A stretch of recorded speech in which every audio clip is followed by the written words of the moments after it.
Okay,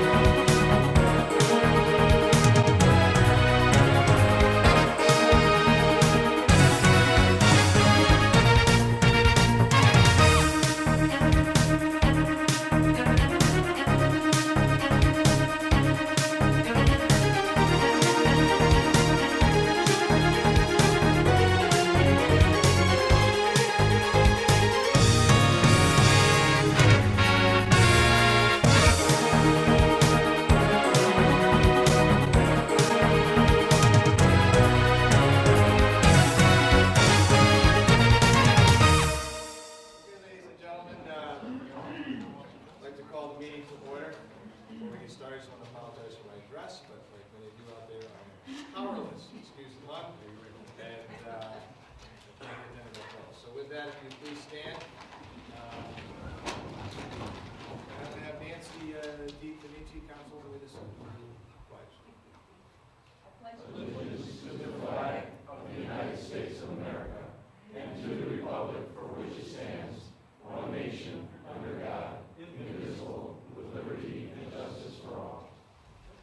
And will Chief Kern please lead us in prayer? With the voice of the Republic about to speak and the orderly changing of governance that an election gives rise to, we ask the blessings of our God as we meet tonight. We unite most humbly, offering our prayer to the Lord of all nations, that our work may proceed with peace, accord, and justice. Always protect our servicemen and women and their families, and all those we especially remember on Veterans Day. We acknowledge the blessings of liberty, and with sincere and humble gratitude, we beseech Him to enable us to perform our duties faithfully and honestly. Amen. Thank you, Chief.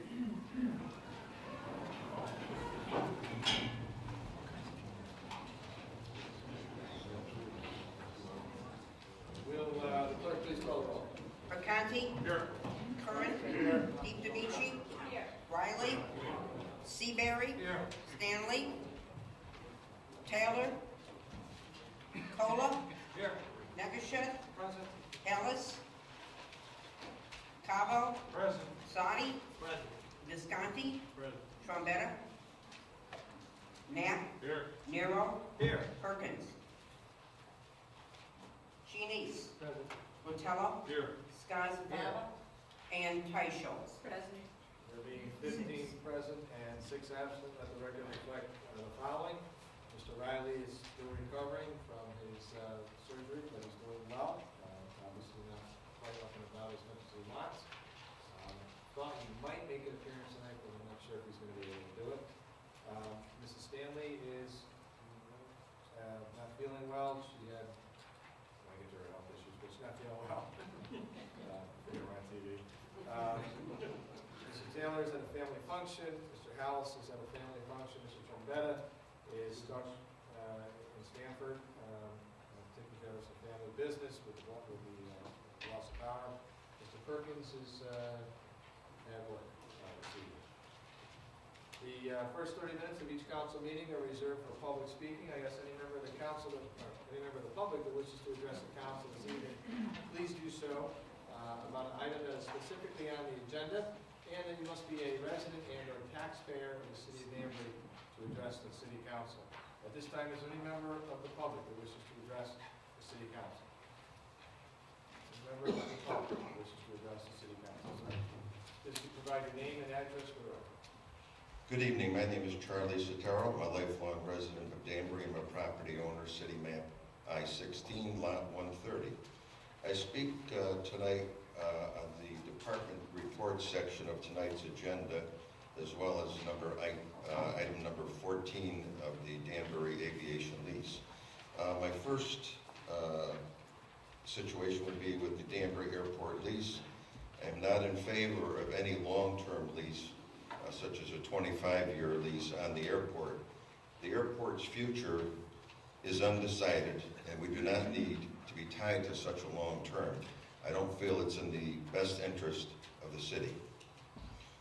Under Police Department reports, calls for service this month compared to last year were down 5%. Traffic enforcement is down 20% for the same period last year. Uniform crime report for the same period last year is up 10%, 123 crimes. In regards to the Public Works report, which is not in tonight's agenda, but I'm sure it's okay to speak to that, I hope. Not really, but we'll let you, if you got something to say. Okay.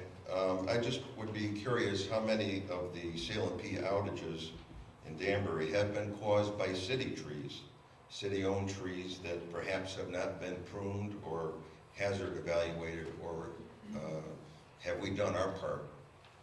CLMP evidently, in your opinion, hasn't done their part, but have we done our part? Thank you. Yes, we have. Any other members of the public wish to address the council? Tom?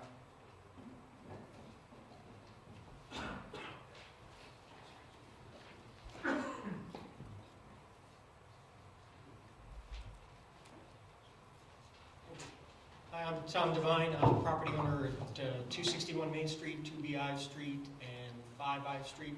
Also chairman of City Center Danbury and owner of Two Steps Downtown Grill. I'd like to draw your attention to item number 13, I believe, about the expansion of the City Center District. And we are hoping tonight that you will vote in favor of that. As many of you know, as we've met with you in private, the City Center operates on a shoestring budget. And this would add much needed funds for our goals in helping to revitalize downtown, both economically and from an events and maintenance standpoint. So thank you. Thanks, Tom, appreciate it. Any other member of the public? Okay.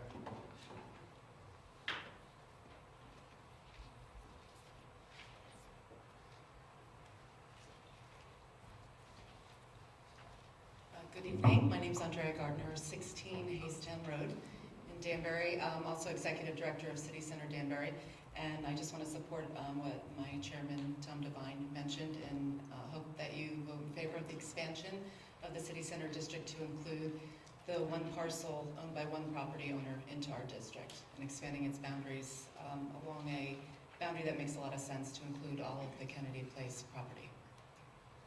Thank you, Andrea. Any other member of the public wish to address the council this evening?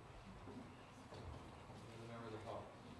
Seeing none, then I'll move on with our announcements, and we have two sort of out of the ordinary, extraordinary things that are going to be during the announcements. First, we're going to start with some good stuff, some happy stuff. We're joined by tonight by State Representative Jan Digler. We appreciate her taking time out of her busy schedule, and she has done a terrific job at assisting us as we work at trying to get the city back up in terms of power. But Jan, I know you have a presentation you'd like to make, so the mic there is yours. Thank you very much, and I appreciate you giving me this opportunity. The Leukemia and Lymphoma Society presents awards and recognizes honored heroes. And there it's for the strength and courage that they have shown as a survivor of leukemia or lymphoma. And it also recognizes an individual who shows a lot of inspiration and support to individuals who may also have that disease. And I have to say that we can be proud that one of our councilwomen, Mary Teichel, has received that award, and we want to recognize her in the General Assembly for her inspiration and her work with young people and also seniors. So I'm here tonight to present a citation introduced by myself, by Godfrey of the 110th, Dan Carter of the 2nd District, Jay Tabersack of the 109th, and Senator Mike McLaughlin of the 24th District. Be it here my note to all that the Connecticut General Assembly hereby offers its sincerest congratulations to Mary Teichels in recognition of your being named the Connecticut chapter of the Leukemia and Lymphoma Society as an honored hero. Your continued advocacy and dedication to educating others makes you a role model to your peers and a crusader against these tragic diseases. The entire membership extends its very best wishes on this memorable occasion and expresses the hope for continued success given this first day of November 2011 at the State Capitol in Hartford, and it's signed by the President Pro Tem, Speaker of the House, and Secretary of State. Congratulations, Mary.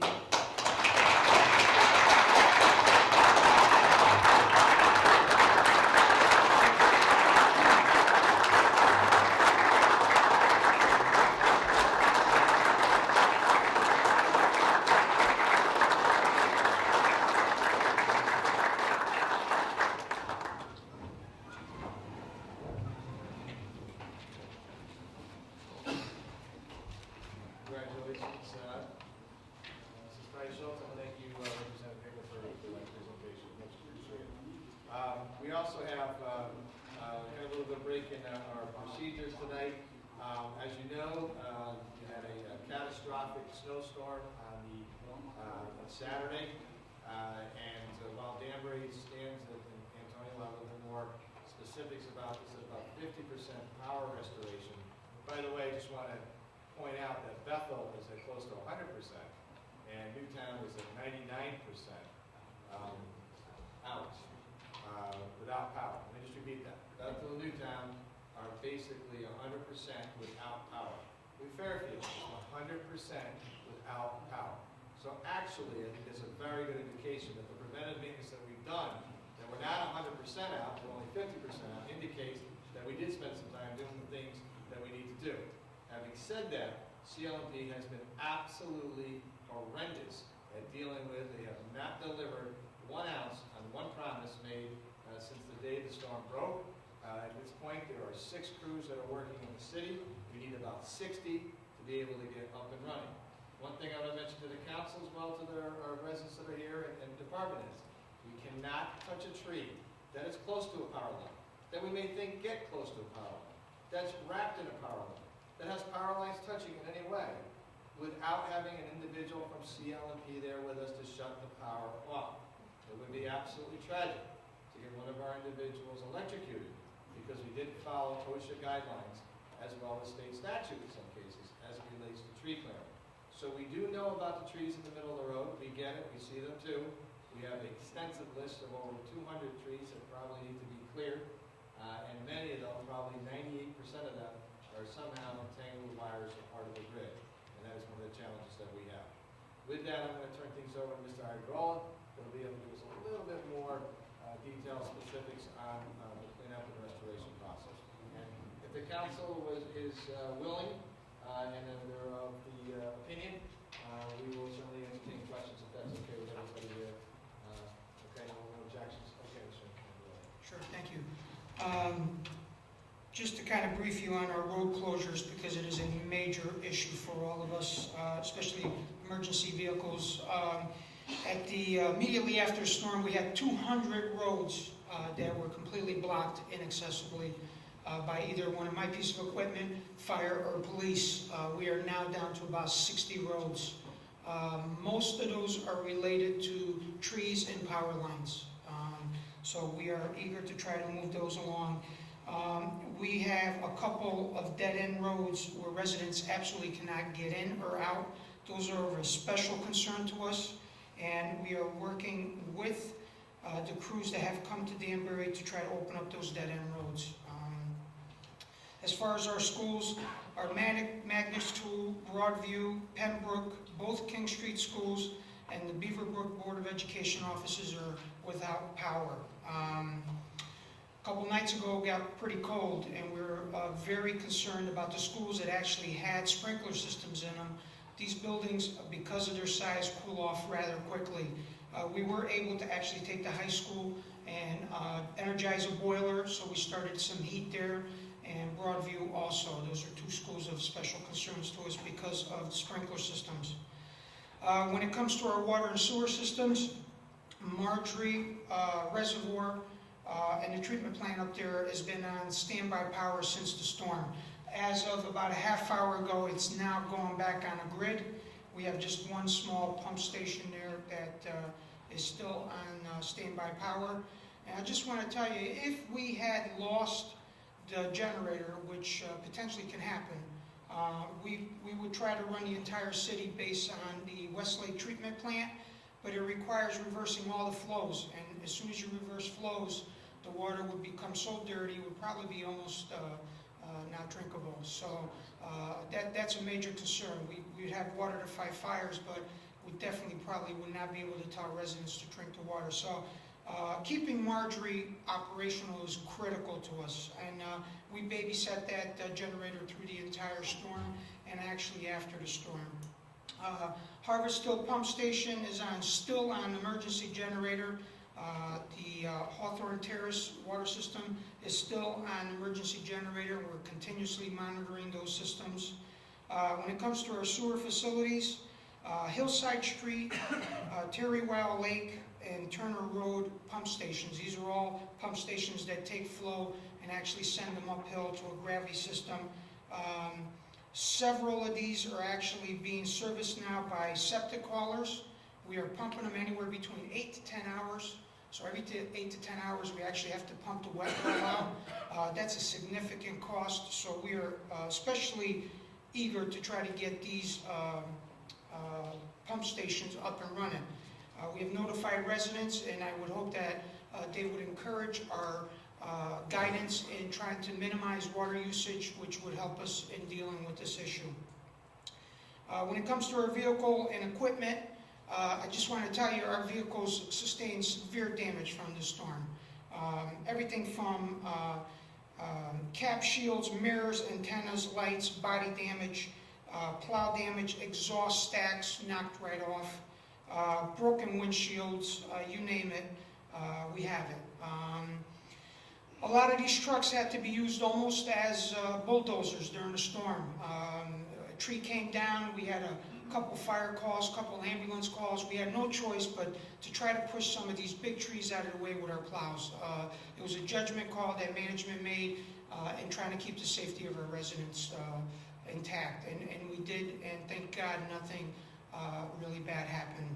But there is extensive damage there that we have to deal with. I just want to talk a little bit about CLMP's response. You know, the mayor and I have been in extreme contact, direct contact with anybody that would be willing to talk to us from CLMP. Our liaison, lovely lady, unfortunately I believe that she also is not getting the right information, and she's also not being communicated to the extent that we're not being communicated with. This afternoon at 1 o'clock, after 2 days of promising crews, we got two crews. Two crews came into town. We immediately shifted our resources to team up with them so we could be extremely effective in opening up roads. The two crews showed up. We met over at Rogers Park. We sent one out to Montville. They get up there. They see it's three-phase power. They put a call into CLMP. 2 hours later, nobody calls us back. I have 10 pieces of equipment, 12 people there, plus one of the crews. No call back from CLMP. We made a decision to relocate them, go up to Apple Blossom. We all shoot up to Apple Blossom, dead-end road. Residents can't get out. We show up, we're surprised. 2 residents on a ladder trying to cut a tree that actually is energized lines, which scares the heck out of us all. We show up. They spent 1 hour trying to contact their supervisor at CLMP to get authorization to work on a single-phase line. This is the frustration that I've been dealing with in the last 2 days. The lack of communication, the lack of supervision, the lack of guidance. The crew that came in from Georgia, they'd do anything for us, but they were not authorized to work on these lines without contacting CLMP. So I'm going to tell you something. If I was handling your resources that way, I would expect you to fire me immediately. It is absolutely outrageous to think that you can have that kind of equipment out there and that kind of manpower, and we lost 4 hours today waiting for a phone call back from CLMP. I've been with 3 radio stations today. I've been with 2 TV stations today. They all witnessed what I saw today, and they could not believe it. And understand this. These crews were only there to basically de-energize the line, allow us to cut the tree, and then we left. They're not there to do any restoration work. So this frustration and the aggravation now has to go into a restoration crew. I got to have restoration crews come in and get into those same locations and try to get these power lines back up. So I'm going to tell you, if you want to do anything for your residents, get on the phone, try to contact anybody that's willing to listen about CLMP's response. It is an absolute shame that anybody would manage resources this way, and I'm beyond frustrated by it. You know, Public Works has given 100%. Last storm, the only way we were really effective was when we teamed up our people with CLMP. We have a lot of good people, we have a lot of great resources, we have some strong equipment, we could be very effective, but not when we're waiting 2 hours and nobody calls us back about being able to work on a power line. It is just ridiculous to think that that's happening in today's society with all the technology that we have and the communication systems that we all carry right on our sides. So having said that, I just want to end by saying I want to thank my entire Public Works staff. I cannot tell you what a great team you guys have working for you. We pulled every opportunity and every possible resource together to conquer this storm. The mayor allowed me to basically use every resource I have, regardless of which department it's in, and these guys have done a great job. You have water department working with the tree guys, you have highway department working with Parks and Rec, and vice versa.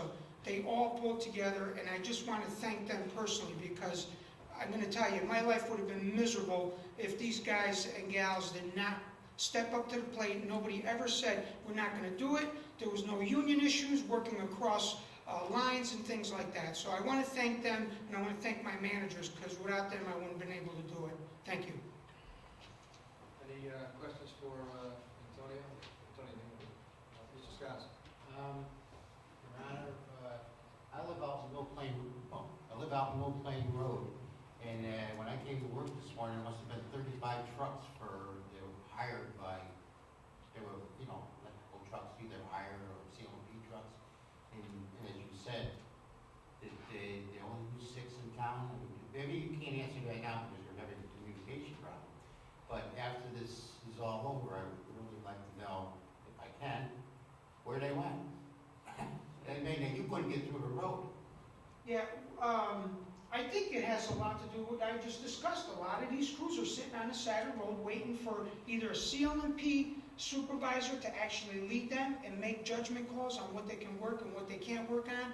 And I'm going to tell you, I had a bunch of residents staring at us 2 hours. I got all this equipment on the road. I felt compelled to go tell them we're waiting for a decision for CLMP. I was waiting for them to call the mayor's office and say, you got a bunch of guys here just waiting and standing on the road. But I believe that's really what's happening, is some of those resources are in town, but they're just not effectively being used, whether it's from a lack of management, a lack of guidance. I really don't know, but it happened to us today, so I can only speculate that that's what was going on. We receive a report of some sort next week, whenever you do get through to them, of exactly why this is happening and why they're not contacting you, who are our representative.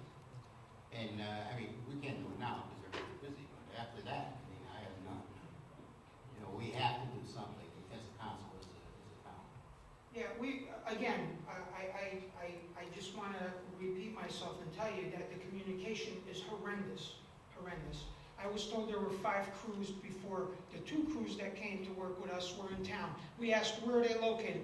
We don't know. They're somewhere near Federal Road. They're working on equipment issues, not so much power line issues, but major equipment issues.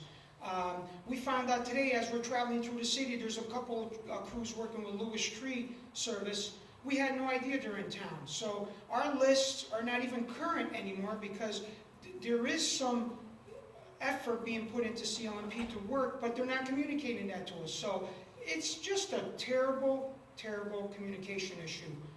And for what reason? Why would you not coordinate efforts? Why would you not contact each other? Why would you not say, Antonio, I'm on this side of town and we've dealt with these 3 priority issues that you gave us? It just doesn't make any sense to me at all. Yeah, and the problem is that once people get the power back up, they sort of forget. And, 60 days from now, we'll have some kind of dog and pony show with CLMP. Everybody will pat each other on the back and say how great they are. But, the reality is that nothing has changed. Nothing changed from Irene. These are the same nonsense that we went through with Irene, the same ineffectual communication. And it's not lying, but it's out and out, know, we have 3 crews here for you, where are they? Well, we're not sure. Well, how do you know you have 3 crews? Well, I heard that. You know, that's the kind of stuff that they share back to us, and it's just outrageous. But, you know, we're going to keep working through it, and we'll survive. Okay. Other questions? Great. Okay, thank you, Antonio. Appreciate that. To that, that's a good segue. Just a couple of thank yous and the announcements I want to give out. Obviously, Antonio, thank the Public Works Department. I want to add in Forest Street Highway as well, and Duke and his team. I want to take a moment to thank my staff who came in Saturday and Sunday, as well obviously as Monday, and stayed extra hours, and that's Wayne, Shepard, PJ Prunty, Elisa, Joan Soderstrom was in answering phones, Jeff Preston down in 311 came in Sunday morning to answer phones, so everybody was pitching in, and you know, I appreciate the fact that they've done it. Paul Estefan is back here somewhere. You know, he recently had a loss in his family. You know, he was all over, and continues to be all over. Well, we just left the shelter, if I know Paul, right now where we have about 50 or 60 residents. The War Memorials done a phenomenal job, and they're going to be offering warm shelter, showers for the rest of the week, and they've done an outstanding job of doing that. The Red Cross, who's been staffing the War Memorial, with their volunteers. The Boughton Street Y, which is offering showers as well. We appreciate their help. Snappy Pizza, which donated all kinds of food this weekend for the folks in our shelter. ARC, which is offering free coffee and donuts to people that want to get warm. Western Connecticut, that's offering a special needs shelter that they have. Those are for people that have left the hospital because there's such an influx of folks at the hospital that can't be released back to their homes because it's 35 degrees in their house. So Western was kind enough to open up a shelter, and Western Connecticut Health Network has been helping us find nursing and all of the relative accessories that go with that. City Center Danbury donating their candy for Halloween last night at the mall, which, you know, there's a lot of things I've done in my career as mayor, but asking people to go to the mall for Halloween I thought was sort of a minor thing. And, you know, people just flipped out that they couldn't walk through their neighborhoods. But, folks, you know, we got wires down, we got sidewalks that are icy. I mean, all we need is one child to grab a power line and get electrocuted. And then none of us could look at each other the next day knowing we let that happen. So I'm just baffled and puzzled by parents that have, frankly, put a candy bar ahead of basic safety. But I do want to thank them all for opening up their venue. I was there yesterday, and PJ and I gave out $400 of my own money of candy, and kids loved it. They had a good time. And also, obviously, all the Danbury residents or people who were dropping candy off to the mall and just, you know, letting people distribute it. Jim Waters Construction for loaning us a loading truck to unload water from the National Guard. For those folks that are watching tonight, you probably have power, so it's not going to be an issue, but you can tell your friends and neighbors and relatives that you can pick up potable water right here at the New Street headquarters. Chief Harold is overseeing that. We appreciate the work he's done. As well as non-potable water you can get at Beaver Brook, Myrie Brook, and King Street from 3 to 8 p.m. That's for water you use for flushing your toilet. You do have to bring your own container to be able to collect your water, but it is available to our residents. Paul will bring in MREs, meals ready to eat. Very soon we'll be announcing a distribution point for those probably tomorrow, so that residents will be able to get meals that are still without power. So I hate to be the downer, but I do want to get that information out to the folks that are watching at home. The other thing I really would caution people, and I can tell you from personal experience, it's been a very difficult time for me personally, but you have to watch your elderly residents, the seniors that are out there. A lot of them don't want to leave their homes. PJ's working with a lady who's 93 in the city, and she just doesn't want to go down to the War Memorial Shelter. So we're trying to make sure that she's warm and comfortable. So if you have somebody that lives next door to you, or you know somebody, knock on their door, ask how they're doing. Get them a cup of coffee, get them a blanket, you know, try to help them out as we get through this very difficult time. With that, that's pretty much the update on the storm, and we'll keep you posted as well if anything else major happens. I want to just give you a couple other quick announcements. I know this is a long period of the meeting tonight, so I'll try to keep it brief.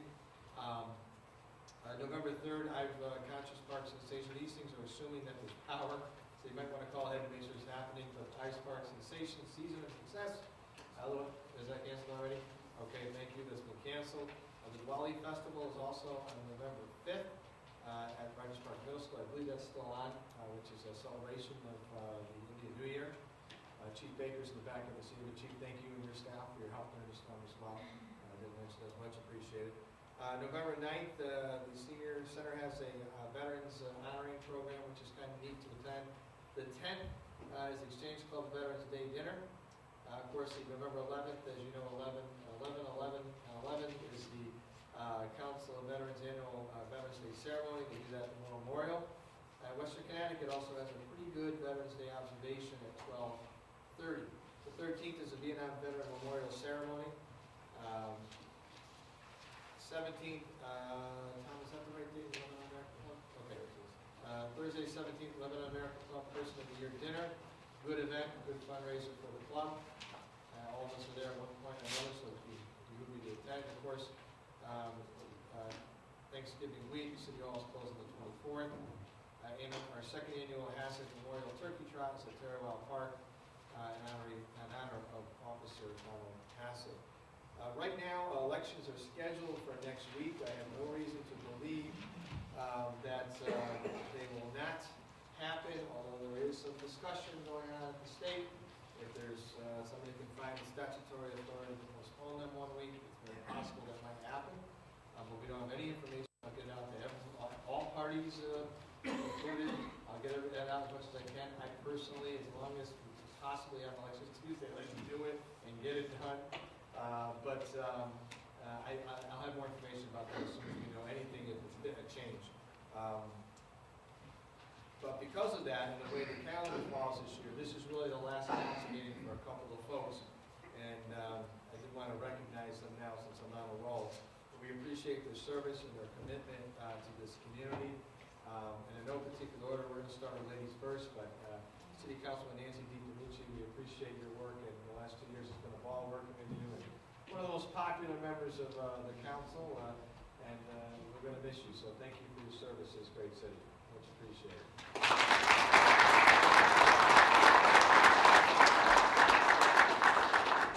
And of course, Councilman Bob Arcani, we appreciate your, I think it's been 4 terms, or 3? 3 terms? 2 terms. 4 years. Okay.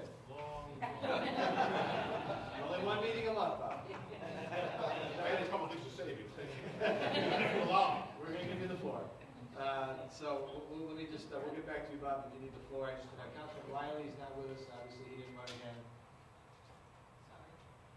So we thank our favorite veteran here, who's been a passionate advocate for veterans issues, and former principal at ACE. So Bob, if you're watching, thank you for all you've done, and we'll look forward to seeing you out there. We appreciate your time. Let's give him a round of applause.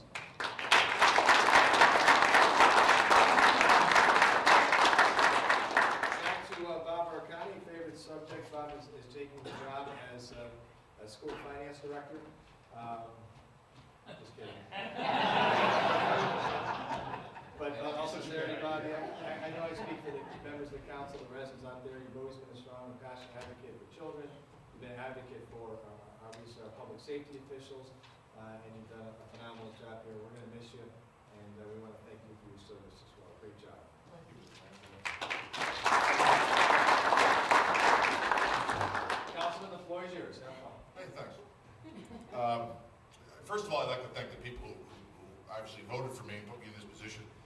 I mean, it was a great honor. It is a great honor to serve on this thing here. And I also have to thank my chief of staff, Carol, my wife. Her and I would go over this agenda book that we would get every month, and she helped me with the big words, because Tech and St. Gregory's, that's as far as I went. I'm the least educated person up there. And, there's a special word for the people, guys that are here, there's a special word for the folks that get you to run. They say it's 1 meeting a month. It's called a liar. I'm looking at you, Mark. That's good, I admit it. But being on a council is it's fun. At times it's frustrating. It's even exciting and exhausting.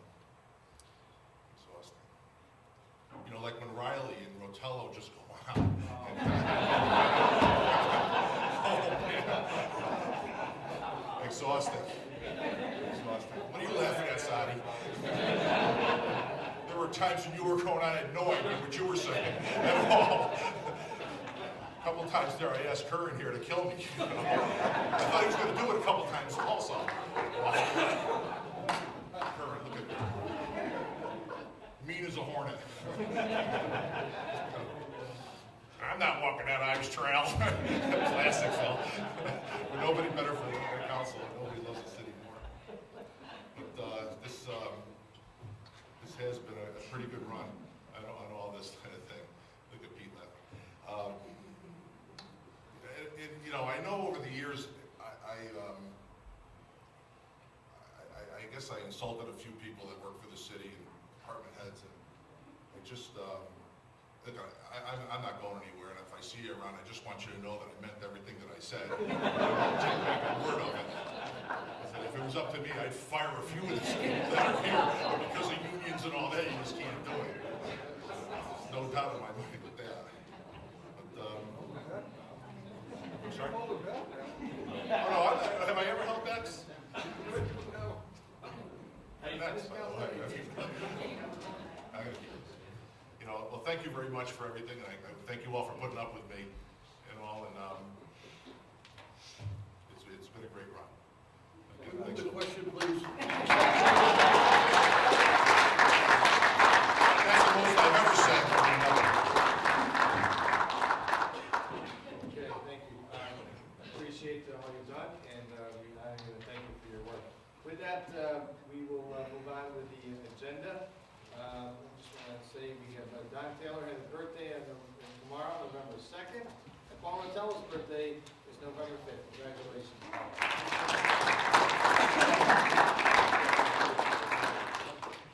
And President Mintz, please. Your Honor, I'd like to make a motion that we waive reading of the minutes as all members have copies, and copies are on file in the legislative assistance office. Second. Motion's been made by Mr. Cabo, seconded by Mr. Negrisha. Are there any additions, corrections, or deletions to the minutes as presented? Seeing none, then I'll try your minds on acceptance of the minutes. All those in favor, please signify by saying aye. Aye. Okay, Mr. Majority Leader, the consent calendar, please. I have to tell you, Mr. Mayor, Mr. Arconte's a hard act to follow, but I'll do it just like that. Consent calendar November 1st, 2011 is as follows. Number 2, receive the communication and authorize purchasing department to dispose of surplus pipe, valves, and fittings with the estimate value between $5,000 and $10,000 pursuant to the requirements set forth in Section 2-153 of the Code of Ordinance. Number 3, receive the communication and allow the Connecticut Counseling Center to assist the City of Danbury's Emergency Homeless Center in providing a full range of licensed outpatient services. The amount utilized for these services is not to exceed $2,000. There is no local match required. Number 4, receive the communication and allow the City Emergency Shelter to accept services of work, materials, and labor from the New Opportunities Incorporated Weatherization Division as a result of their recent energy audit. The amount utilized for these services not to exceed $3,000. There is no local match required. Number 7, receive the communication and adopt a resolution that will allow the City of Danbury Department of Health and Human Services to apply for and accept funding for a lead poison prevention program. This funding is not to exceed $9,461, will be used to provide education regarding lead poisoning awareness and to help implement state regulations. There is no local match required. Number 8, receive the communication and adopt a resolution that will allow the City of Danbury Department of Health and Human Services to accept funding for the Public Health Emergency Preparedness Grant. This funding not to exceed $168,792, covers the period of 8/10/2011 to 8/9/2014 and requires no local match. Number 9, receive the communication and adopt a resolution that will allow the City of Danbury Department of Health and Human Services to accept additional funding from the State of Connecticut Department of Social Services for daily operations of the city's homeless shelter. The current approved funding period began October 1st, 2010 and extends 2 years, ending on September 30, 2012. This additional funding not to exceed $15,796 increases year 2 of its contract. There's no local match required. Number 10, receive the communication, adopt a resolution that will allow Mayor Mark D. Boughton to enter an agreement and accept funding from the Northwest Regional Workforce Investment Board. This funding, not to exceed $36,000, will allow Danbury Youth Services to enroll approximately 15 Danbury students into the 2011 school year youth employment program. No local match is required. Number 12, receive the reports and approve the positive recommendation of the City Engineer and Planning Commissioner for water main and sanitary sewer extensions at 30 Reynolds Road. Number 14, receive the communication, adopt the committee's recommendation, and that serve as a consent calendar for November 1st. Thank you very much, Mr. Majority Leader. What's your pleasure, council? Nancy, your hand up? No? Okay. Mr. Knapp? Thank you, Your Honor. I make a motion to accept the consent calendar as presented. Second. Motion made and by Mr. Knapp, second by Mr. Shinichi. Any discussion about the consent calendar? Seeing none, then I'll try your minds. All those in favor, please signify by saying aye. Aye. All opposed? Motion passes unanimously. Madam Clerk, item 1, please. Communication donation from the Charles Ives Authority. To members of the City Council from Mark D. Boughton, Mayor. Permission is requested to accept a donation of $1,000 from the Charles Ives Authority for the Performing Arts. Donations were made to the Danbury first responders during the recent September 11th anniversary at the Ives Park. The authority requests the money be divided into thirds between the Danbury Fire Department, Police Department, and the EMS. The funds will be placed in the following accounts. Donation 6000-2010. Fire. Donation 6000-2000. Police. I request this generous donation be accepted at the next meeting of the City Council. If you require any additional information, please feel free to contact me. Sincerely, Mark D. Boughton, Mayor. Thank you, Madam Clerk. What's your pleasure, council? Mr. Knapp? Thank you, Your Honor. I'd like to make a motion to receive the communication and accept the donation of $1,000 from the Charles Ives Authority for the Performing Arts. These donations made to the Danbury first responders during the recent September 11th anniversary at Ives Park will be divided into thirds between Danbury Fire Department, Police Department, and the EMS. Thank you, Mr. Knapp, seconded by Mr. Shinichi. Any discussion about the donation from the Ives Authorities 9/11 event? Seeing none, then I'll try your minds in acceptance. All those in favor, please signify by saying aye. Aye. Any opposition? Motion carries unanimously. Items 2, 3, and 4 were consent. Madam Clerk, item 5, please. Communication relocation of sanitary sewer force main, WCSU. Dear Mayor Boughton, City Council members, enclosed please find a request from SEV Incorporated on behalf of Western Connecticut State University regarding the new Visual and Performing Arts Center building project at the West Side campus to relocate the sanitary sewer force main and perform the associated work. Please take the necessary steps to approve the relocation of the existing force main. If you have any questions, please give me a call. Sincerely, Fareed Corey, City Engineer. Madam Clerk, what's your pleasure, council? Ms. Steischultz. Thank you, Your Honor. I'd like to refer this to the City Engineer and Planning for reports. Seeing no objection, is so ordered. Madam Clerk, item 6, please. Communication, request for renewal of sewer and water extension at 25 Reynolds Road. Thank you, Madam Clerk. What's your pleasure, council? Mr. Kerr. I'd like to refer this to the City Engineering and Planning for report. Seeing no objection, is so ordered. Items 7 and 8 were on consent, as was 9 and 10. Madam Clerk, item 11, please. Report, renaming of Pocono Lane Bypass Road to Neal's Way.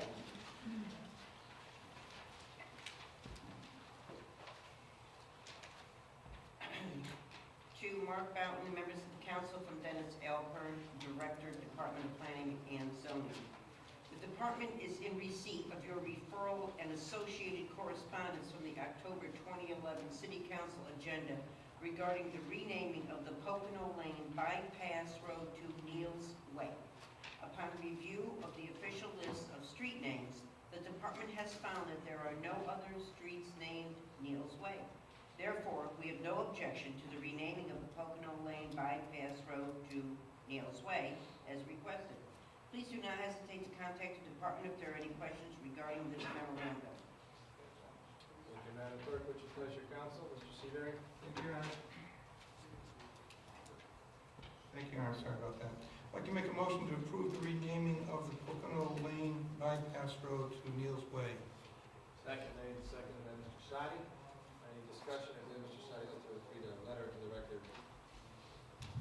Yes, Your Honor. Ms. Linda Van Valkenburg couldn't be here tonight. She was here at the last meeting, and she gave me a letter to read to the council. Linda Van Valkenburg, November 1st. Dear Mayor Mark Boughton, Councilman Sadi, and City Council members, please accept with my sincere gratitude and best wishes from my family for in anticipation for what you have done tonight. Neal's Way has a sweet and long history centered on my family, family love and safety. My father, Neal T. Van Valkenburg, was dedicated to his family, business, and community. Some of you may have known him. He retired from 43 years as Vice President of Administration and Investment Research at Goldman Sachs. He and my mother retired from Danbury in 1998. He served in Danbury Hospital Development Fund, Southern Hospital Annual Cancer Golf Tournament Committee, as well as other committees, assistant coach at Immaculate High School. He made a difference. He suggested that the chairman and I set up a petition to request safer access to Route 6 interchange from Pocono Road. The results from that early suggestion led to so much more. Thanks to Mayor Mark Boughton, Tom Sadi, and many of you and your associates, the new access road eased a situation that affected local residents, relieved a difficult political situation for town officials and state government. I have some editorial to put on that. I am very grateful that my father was able to see and use the new road before his passing last September. I only wish he could have been here for him to see the Neal's Way sign. Somehow I think he knows and he's smiling. Thank you, Linda Van Valkenburg and his proud grandchildren, Charles J. Burkhart, United States Army Captain, Samantha Burkhart, and Lauren Burkhart. And Your Honor, Ms. Van Valkenburg apologizes for not being able to be here, to the entire council. And just to stress, many of you know that this was something that the municipality administration worked with other council members on when the state failed to step up to the plate. And I'm sure we'll pass unanimously, and thank other council members, and people who aren't here now but who were on the council for working to get this through. Thank you, Mr. Sadi. I think the only one person in this room upset about this name change would be Mr. Iardiola, who had dubbed it Passaway, the state doesn't care lane. That did not give me a lot of... No, we didn't fill out a point for DOT on that one. May approve the special projects. Seeing none, I'll try your minds. All in favor of the name change, please signify by saying aye. Aye. Any opposition? Motion carries unanimously. Madam Clerk, item 12 is on consent. Item 13, please. Ad hoc report and ordinances, expansion of city center district. President. Your Honor, without objection, I'd like to make a motion that we read the reading of the minutes and refer this item to a public hearing and followed by a committee of the whole. Okay, motion been made, seconded. Any discussion? We want to save it for the committee of the whole. Okay, seeing none, then I'll try your minds on sending this to public hearing and committee of the whole to follow public hearing. All in favor, signify by saying aye. Aye. Any opposition? The motion carries unanimously. Item 14 was consent, Mr. President. Department reports. Your Honor, I'd like to make a motion that we waive the reading of the departmental reports. And all members have copies, and copies are on file in the legislative assistant's office. Motion made, seconded by Councilman Negushet. Any discussion on the department report? Any discussion? Seeing none, then I'll try your minds on acceptance. All those in favor, please signify by saying aye. Aye. Any opposed? Motion carries unanimously.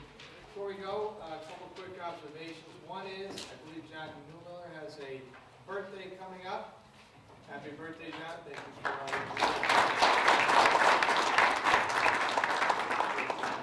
And as mentioned earlier, next Tuesday, a week from tonight, is the good luck. It's the last week. I think you guys are all veterans, and let's just keep our wits about ourselves out there. We're all neighbors, we all live together at the end, and we all want what's best for the city. So, pleasure working with all of you. Good luck to you, and God willing, we'll see each other at the next meeting. Now, I'll entertain send all committees, and I'll entertain a motion to adjourn. So moves. Made, seconded by Mr. Hagerson, all in favor of adjournment, signify by saying aye.